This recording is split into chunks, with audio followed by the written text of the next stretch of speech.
Hi, want to know how to use temperature sensor on your Google Pixel 9 Pro? So, as a first step, we would need to open our app drawer where we would be able to find this application, name of which is thermometer. Click on it, and now the first option that we got here is object temperature.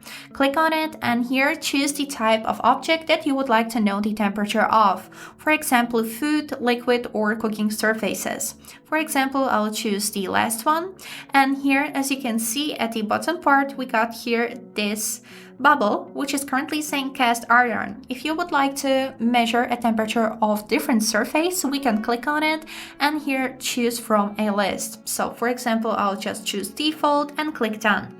Now let me show you how to capture and how to measure the temperature. So if we will take a look on the back side of our phone, here you can see this gray circle under your flashlight, which is the temperature sensor.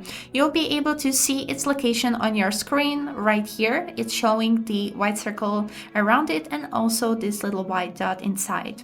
So here, as you can see, the far I'm moving my phone, then more the circle is going back. Now we can see this instruction which is saying move closer for accuracy, and if I will start moving my phone closer, you can see how the circle is slowly closing, which means that we would need to close it fully until you'll be able to see this flower animation on the sensor, because if you're not close enough, the temperature may be incorrect.